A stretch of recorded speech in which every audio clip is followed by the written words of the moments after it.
Bom dia, gente. Então, essa é a correção da segunda avaliação que vocês fizeram na plataforma, tá? Dê uma olhada, refaçam a prova, porque é um conteúdo que continua aparecendo na apostila 3, então ele vai ficando mais aprofundado, mas ele não muda muito. E qualquer dúvida em relação à correção, é só mandar uma mensagem. Então, vamos lá.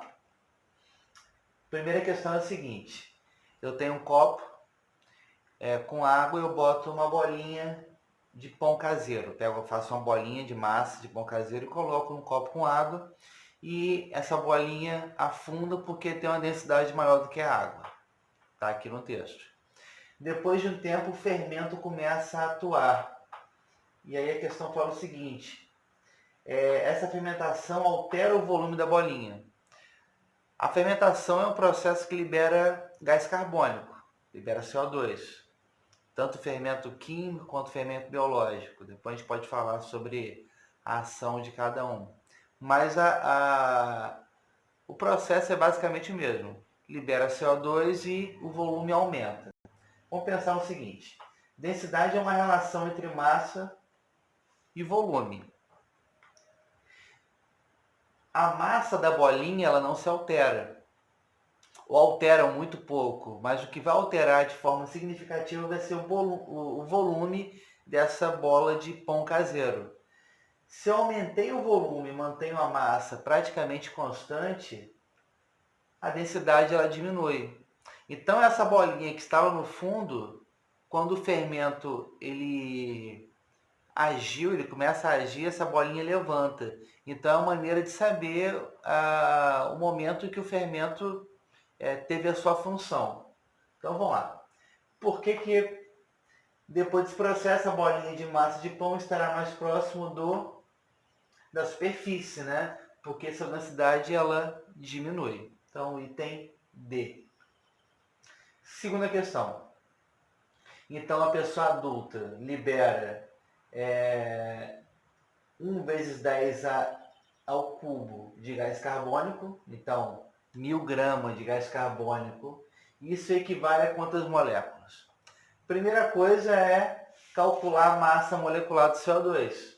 Sabendo que cada carbono tem massa igual a 12 unidades, cada oxigênio tem massa igual a 16 unidades, são 2 oxigênios. Então, o somatório das massas da contribuição de cada átomo, 44 unidades. Como eu quero saber a quantidade de moléculas, então eu não perguntei quantos mols, eu perguntei a quantidade de moléculas, então a minha relação direta é uma relação com o número de Avogadro.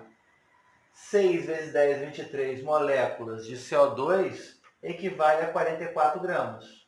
Né? 1 mol de CO2 equivale a 44 gramas. Então, 1000 gramas, 10 ao cubo, equivale a quantas moléculas? 1000 vezes 6, 6.000 dividido por 44. Isso dá 136 vezes 10 a 23. Não tem nenhuma resposta equivalente, porque está todo mundo em notação científica. Para passar essa expressão para notação científica, isso ficaria 1,36 vezes 10 a 25. Então, o resultado mais próximo é 1,4 vezes 10 a 25, item A. Terceira questão. Eu tenho um fármaco, um princípio ativo de um remédio, e ele tem 5,16 vezes 10 a 24 átomos de nitrogênio. Então, considere a constante de Avogadro igual a 6 vezes 10 a 23. Eu quero saber a quantidade de mols de átomos de nitrogênio presente nesse fármaco. Então, relação simples, né? Eu sei que 6 vezes 10 a 23 átomos, qualquer tipo de átomo, equivale a 1 mol de átomos. Essa relação é constante para qualquer coisa. Como temos 5,16 vezes 10 a 24, e eu quero facilitar o meu cálculo, eu quero botar tudo com a base 23, eu aumentei esse número para 51,6 e diminuí o expoente. Então ficou 51,2, aproximando, vezes 10 a 23 átomos. Cortando 10 a 23 com 10 a 23, eu vou chegar a 8,53 mols de átomos. Galera, esquece esse 2 aqui, tá? Seria 52 vezes 10 a 23. Então, isso daria mais próximo de 8,6. Então, item A. Questão 4. Segundo algumas orientações nutricionais, a dose diária recomendada de vitamina C a ser ingerido por uma pessoa adulta é de 2,5 vezes 10 a menos 4 mol. Então, essa é a quantidade recomendada de vitamina C por dia. Se uma pessoa consome diariamente uma cápsula de 440 miligramas dessa vitamina, a dose consumida por esse paciente é X vezes maior do que a recomendada. Então, eu quero saber quantas vezes a mais essa pessoa que consome 440 miligramas de vitamina C, ela está consumindo a mais. Então, qual é a ideia da questão? Eu tenho a quantidade de matéria, nesse caso vitamina C, em mol, e eu tenho a quantidade de matéria em miligramas. Então, para fazer uma comparação, eu tenho que utilizar a mesma unidade. Ou eu passo de mol para miligrama, ou eu passo de miligrama para mol. Tanto faz. Né? Independente do tipo de conversão de unidade que você escolha fazer, a primeira coisa é calcular a massa molecular da vitamina C. Então, são 6 carbonos, cada carbono com 12 unidades. São 8 hidrogênios, cada hidrogênio com 1 unidade. E são 6 oxigênios, cada oxigênio com 16 unidades. Então, no total, 176 unidades. Eu vou passar de miligrama para mol. Então, a primeira coisa que eu vou fazer é converter miligrama para grama, porque a minha referência molar é uma referência com a massa em gramas. Então, 1 grama equivale a 1000 miligramas, então 440 miligramas vai ser igual a 0,44 gramas. Só dividir 440 por 1000. Né? Pronto, já tem uma relação. 1 mol de vitamina C equivale a 176 gramas. Então, 0,44 gramas equivale a 0,0025 mols de vitamina C. Agora eu posso fazer a comparação, porque essa é a quantidade que a pessoa consome.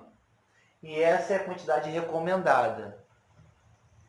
Então, a quantidade consumida foi de 2,5 vezes 10 a menos 3. Eu passei isso aqui para notação científica, porque a minha comparação está na notação científica. Fica mais fácil de resolver isso.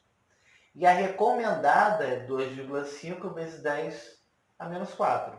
Então, 2,5 por 2,5 dá 1. 10 a menos 3 para 10 a menos 4, eu tenho 10 vezes mais de quantidade consumida. Então, a pessoa consome 10 vezes mais vitamina C do que o recomendado. Tá? Questão mais trabalhosa da prova. Questão 5, bem tranquilo. Eu tenho um éter, que ele está por cima, né? Ele está flotando, a água no decantado e uma parafina entre o éter e a água. Conclusão: a parafina tem uma densidade intermediária entre o éter e a água. A parafina é mais densa do que o éter e menos densa do que a água. E o éter é menos denso do que a água. Então, essa é a conclusão. Então, no item C, ele fala o seguinte: a densidade do éter etílico é menor do que da água. Muita verdade, né? Questão 6. Eu peço para calcular as fórmulas moleculares do sulfato de bário e do fosfato de magnésio. Então, o bário tem massa 137, o enxofre 32, e são 4 oxigênios, cada oxigênio com 16 unidades. Somando isso tudo, 233 unidades é a massa do sulfato de bário. Do fosfato de magnésio, são 3 magnésios, cada magnésio 24 unidades. São 2 fósforos, né? PO4, 2. Cada PO4 tem um fósforo. São 2 PO4, então 2 fósforos. Cada fósforo 31 unidades. E são 8 átomos de oxigênio. Cada PO4, 4 oxigênios. São 2 grupos PO4, então 8 átomos de oxigênio. Somando tudo isso, eu tenho essa massa do fosfato de magnésio. Questão 7. Uma gota de água tem aproximadamente 0,05 ml. Quantas moléculas de água são presentes em uma gota? Vamos lá, galera. Primeira conversão de unidades é a seguinte. Eu não consigo trabalhar convertendo mol, massa, se eu tenho um volume. O volume não tem nenhuma referência em quantidade de matéria. O que tem referência em quantidade de matéria é massa ou número de mols. Até porque são valores que eu consigo converter. Mas ele fala que a densidade da água é igual a 1 grama por ml. Tranquilo, né? Sabemos que 1 ml de água tem 1 grama de água. Então, 0,05 ml de água tem 0,05 gramas de água. Agora eu posso trabalhar. Calculando a massa molecular da água, eu tenho 18 unidades. Então, eu quero saber quantas moléculas de água eu tenho em 0,05 gramas de água, que é equivalente a 0,05 ml.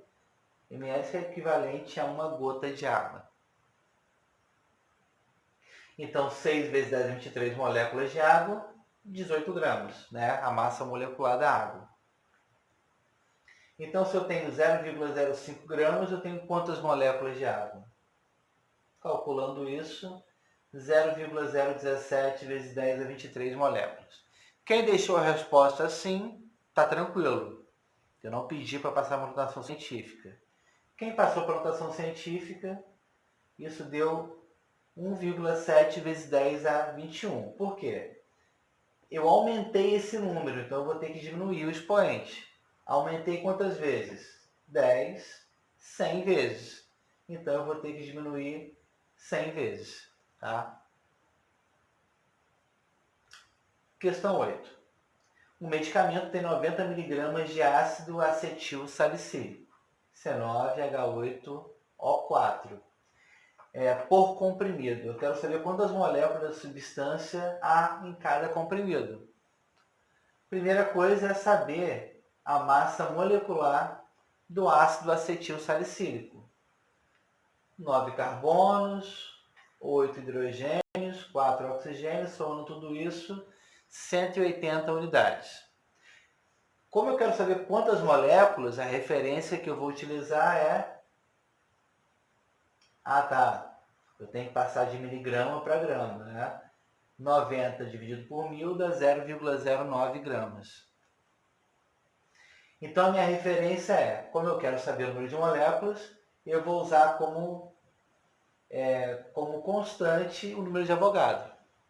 Então, 6 vezes 10 a 23 moléculas de ácido acetil salicílico tem 180 gramas, calculado. Em 0,09 gramas, eu tenho quantas moléculas? 0,003 vezes 10 a 23, novamente. Esse resultado ele tem o seu significado. Passando para a notação científica, eu vou aumentar em 10, 100, 1000 vezes. Então, eu tenho que diminuir isso aqui em 1000 vezes. Então, 3 vezes 10 a 20 moléculas. Questão 9. Um foguete de teste foi carregado com 3,77 mols de hidrazina, que é M2H4, e 8,99 vezes 10 a 24 moléculas de tetróxido de nitrogênio.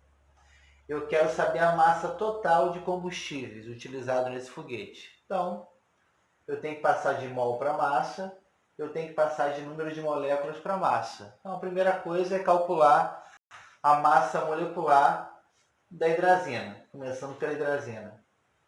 Então, 2 nitrogênios, 4 hidrogênios, massa da hidrazina, 32 unidades.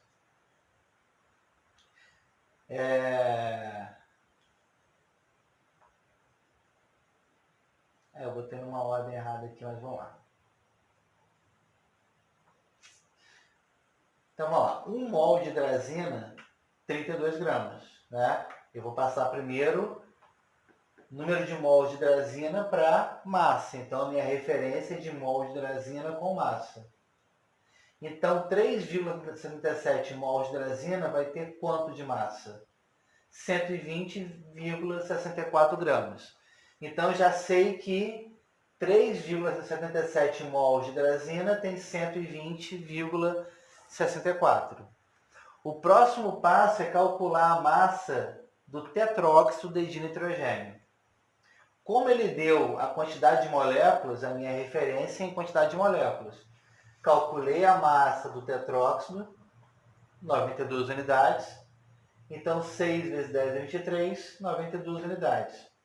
Quantas moléculas eu tenho? 8,99 vezes 10 é 24. Para facilitar o cálculo, eu passo para 10 a 23. Então, eu aumento esse número e diminuo. Aumento, multiplico por 10 e divido por 10 o expoente. Então, eu vou ter 89,9 vezes 10 a 23 moléculas de tetróxido. Isso vai ser igual a 1.368,5 gramas. Então, somando a contribuição da hidrazina com o tetróxido, eu tenho uma massa total de 1.499,1 gramas. Tá? Questão 10. Eu quero saber quantos mols de amônia tem 8,5 gramas de amônia. Então, calculando a massa molecular da amônia, 17 unidades. Então, 1 mol de amônia é 17, 8,5 é a metade, né? Então, eu vou ter meio mol de amônia. Galera, o item D, eu coloquei a fórmula errada da cafeína, né? Me desculpem. Tem 2 nitrogênios a mais. Então, para não gerar confusão e alguns alunos já me mandaram mensagem falando que a fórmula estava errada e realmente está errada, eu resolvi cancelar o item D, o item B, tá? Então, só vou considerar na questão 10 só o item A. Então, gente, beijinho, essa foi a prova. Qualquer coisa é só chamar, tá? Até, fiquem bem.